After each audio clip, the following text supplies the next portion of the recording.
Itu cerita.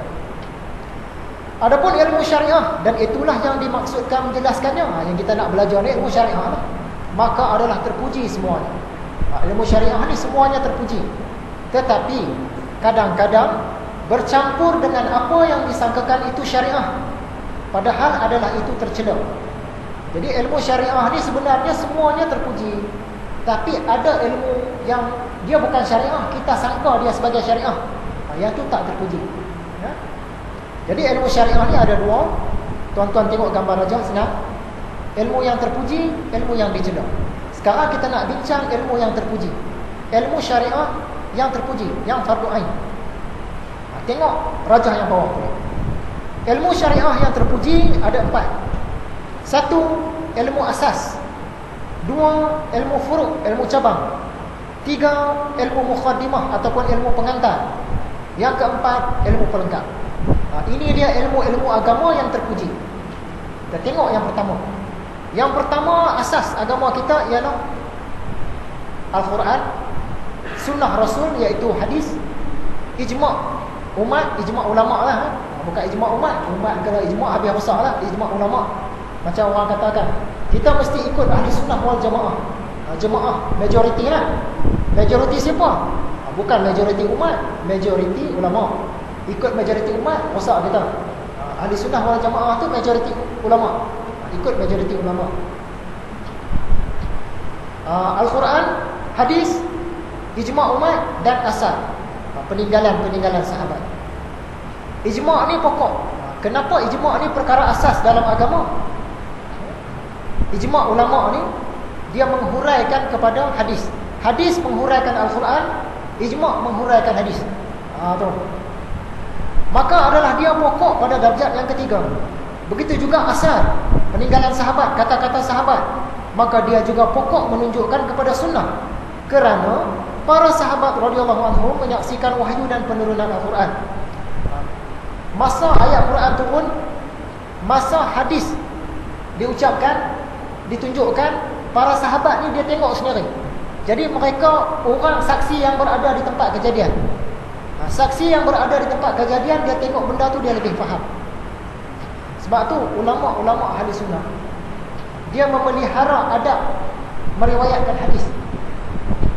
Kalau Nabi Muhammad dia cerita hadis tu dalam keadaan berdiri, ulama tadi dia berdiri.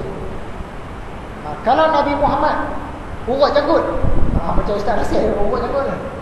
Ulama tadi dia nak cerita hadis tu, dia urut janggut. Kalau Nabi Muhammad cakap tu lembut je, dia tak tegas.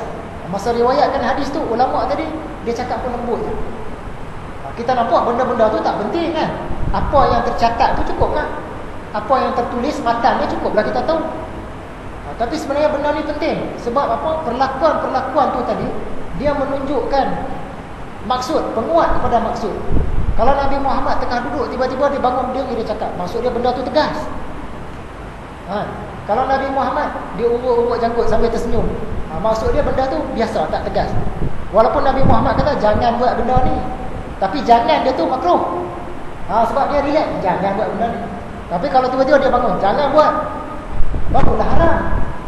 Sebahagian pengkaji sekarang dia duduk perpustakaan je kan, dia tak berguru, dia tengok 12 jam duduk dalam perpustakaan. Nabi Muhammad kata jangan. Bila kata jangan tu makruh ke? Ataupun Nabi melawak ke? Ataupun haram ke? Kita tak tahu situasi dia. Ataupun dia kata asal jangan je semua haram. Jangan je haram, mana boleh. Kita sama-sama kita pun bila cakap berbeza kan. Kita cakap ke anak kita, kita cakap jangan, lain maksudnya jangan, lain maksudnya.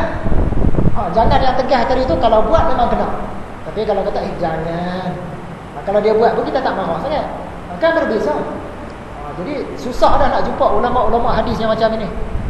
Dia macam mana keadaan Nabi Muhammad masa meriwayatkan hadis tu, dia cerita. Dari situ kita faham Nabi Muhammad arahkan ni wajib ke, sunat ke, apa ke? Harus ke? Nabi Muhammad kata tak boleh ni, tak boleh, haram ke, makruh ke, harus ke? Dari situ baru kita nampak. Tapi susah nak dapat ulama jenis ni, tak tahulah. Susah nak ada dah. Sekarang ni banyak ulama buku lah. Dia baca saja hadis. Kalau Nabi Muhammad kata jangan, okey, haram. Orang senang kan? Tak tahu keadaan Nabi Muhammad masa meriwayatkan hadis tu. Kalau muka Nabi Muhammad masa cakap tu merah, ulama yang tadi tu dia akan merah ke muka dia. Nak tunjukkan kesungguhan. Contohnya macam tu.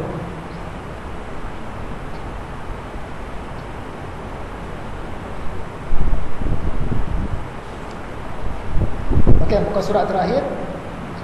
Yang kedua, cabang ataupun furud,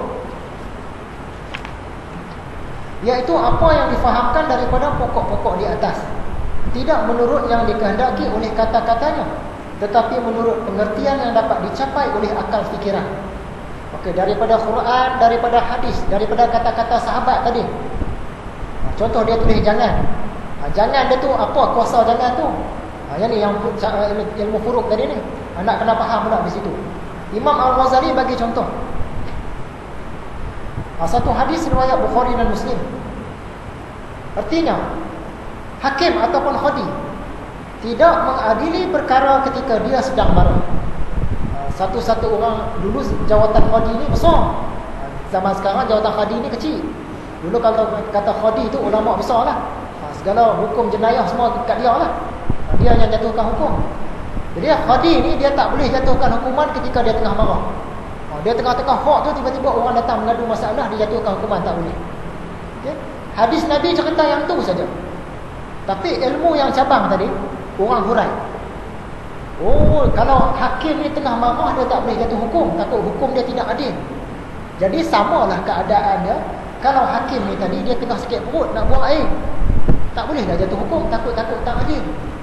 Walaupun Nabi Muhammad tak kata hakim yang sakit perut nak berak tak boleh jatuhkan hukum, Nabi tak kata. Tapi berdasarkan hadis tadi, berdasarkan sifat marah tadi, orang kias kan? Kalau marah pun tak boleh jatuh hukum, maksud dia sakit perut pun tak boleh jatuh hukum lah.